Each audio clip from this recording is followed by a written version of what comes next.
आप सभी का केएस स्टडीज़ चैनल में स्वागत है। आप आगे के नए अपडेट्स पाने के लिए चैनल को लाइक, सब्सक्राइब एंड शेयर करें। हम सभी ने आश्रित उपवाक्य के भेद और संयुक्त वाक्य के विषय में अध्ययन कर लिया था।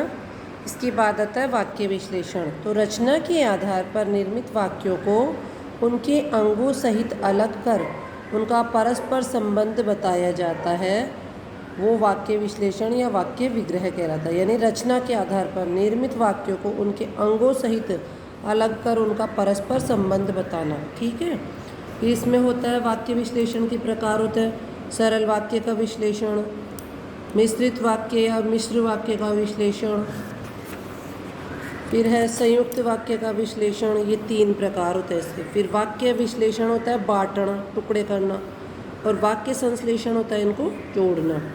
तो वाक्य संश्लेषण, वाक्य विश्लेषण में वाक्य में आए उपवाक्यों को अलग किया जाता है, लेकिन वाक्य संश्लेषण में अलग अलग वाक्यों को मिलाकर एक वाक्य बना दिया जाता है। जैसे कालांश लगा, गुरुजी आए, कक्षा में पढ़ाया, दूसरी कक्षा में चले गए, तो इन सबको जोड़ देंगे। वाक्य संश्लेषण में इन चार वाक्यों से एक वाक्य बनाया जाता है।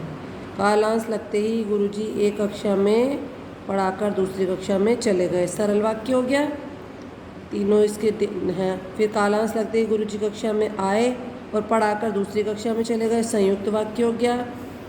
फिर हो गया कालांश लगा ही था कि गुरुजी कक्षा में पढ़ाने आए और फिर दूसरी कक्षा में चले गए, मिश्रित वाक्य हो गया। ऐसे ही वाक्य के आवश्यक तत्व हैं। वाक्य में क्या क्या चीज़ें होना जरूरी है।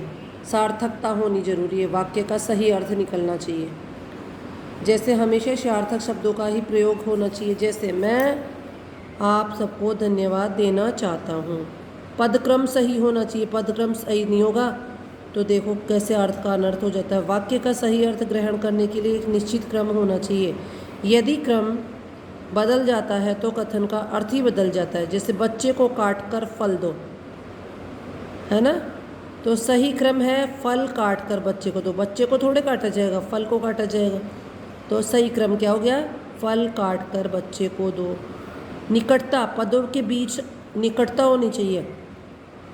तो निकटता का अर्थ है पदों के बीच अगर अंतर रहता है तो वह अर्थ ग्रहण में बाधक रहता है, इसलिए वाक्य के पदों में परस्पर निकटता होना अनिवार्य है। वाक्य में स्वाभाविक ठहराव की आवश्यकता होती है, परंतु प्रत्येक शब्द के बाद ठहराव या रुक जाना अशुद्ध होता है। उसने मेरा गाना सुना, जबकि लगातार बोलना है उसने मेरा गाना सुना। वाक्य अपने आप में पूर्णता होनी चाहिए। वाक्य में वाक्य अपने आप में पूर्ण होना चाहिए। इसमें शब्दों की कमी होने से अर्थ का अनर्थ हो जाता है। जैसे कमल पीता है, क्या पीता है, दूध पी रहा है, तो शुद्ध वाक्य हो गया कमल दूध पीता है। ऐसे ही वाक्य में पदक्रम, क्रम में क्या होता है, कर्ता और कर्म के बाद क्रिया आती है।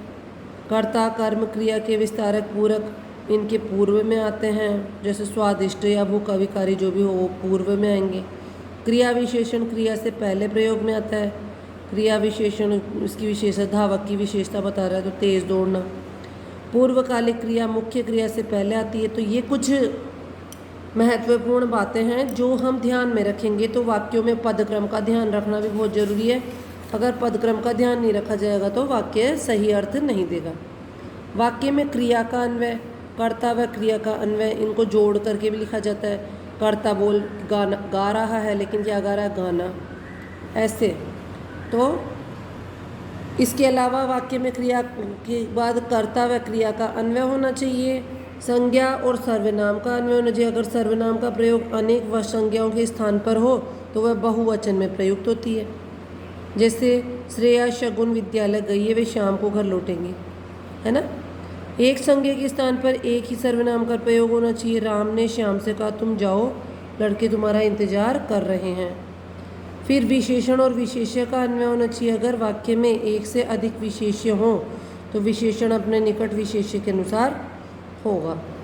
जैसे काली साड़ी पीला कुर्ता लाओ, पीला कुर्ता काली साड़ी लाओ, तो विशेषण जो विशेषता बता रहा है तो वो उससे विशेष्य से जस्ट पहले होगा।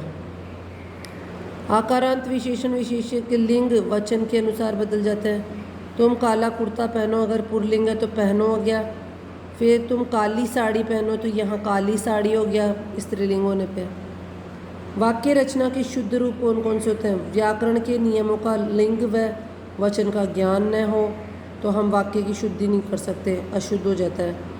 वाक्य में अनावश्यक शब्दों का प्रयोग कर ले तो वाक्य अशुद्ध हो जाता है। पदों का सही क्रम नहीं रखा जाए तो वो अशुद्ध हो जाता है। शब्दों के सही अर्थ की जानकारी नहीं हो तो वाक्य का क्रम अशुद्ध हो जाता है। तो ये चीज़ें हमें ध्यान रखना है। अब इसमें भी कौन कौन सी अशुद्धियाँ हो सकती है? एक हो सकती है पदक्रम संबंधी अशुद्धि, जैसे पदक्रम गलत लिख दिया हमने। बच्चों को काट कर फल दो, तो बच्चों को थोड़े काटना है, बच्चे को फल काट कर दो, ये शुद्ध है। इसी तरह अनावश्यक शब्दों के कारण वाक्य अशुद्धि कैसे होगी? मेरे पास केवल मात्र 20 रुपये हैं, तो केवल मात्र की जगह मात्र पहले आएगा। मेरे पास मात्र या केवल दोनों में से एक 20 रुपये हैं। ऐसे ही लिंग संबंधी अशुद्धि में होगा, यह नाटक बहुत अच्छी है, तो अच्छी थोड़े, नाटक तो अच्छा होता है, तो यह नाटक बहुत अच्छा है, तो लिंग परिवर्तन कर दिया। ऐसे ही वचन संबंधी अशुद्धि, आप क्या कर रहा है, तो क्या कर रहा है थोड़े बोलेंगे क्या कर रहे हैं, तो आप क्या कर रहे हो, ये शुद्ध वाक्य है।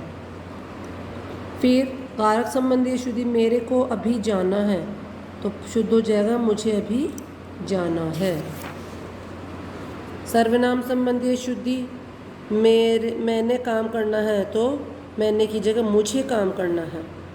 क्रिया संबंधी, भाषण सुनते सुनते कान पक गया, तो भाषण सुनते सुनते कान पक गए। पक गया, एक कान थोड़े पका, दोनों कान पके ना, तो कान पक गए। फिर मुहावरे संबंधी अशुद्धि, रमेश की तो अक्ल मर गई है, तो अक्ल मरी थोड़े है, मारी गई है। रमेश की तो अक्ल मारी गई है। वह अपनी माँ की आँख का चांद है, आँख की चांद थोड़ी होती है, आँख का तारा होता है, तो वह अपनी माँ की आँखों का तारा है। तो ये सब हम ध्यान में रखेंगे तो हमारे वाक्य की अशुद्धि नहीं होगी। तो ये थोड़े कुछ नियम हैं जिनका हमें ध्यान रखना आवश्यक है।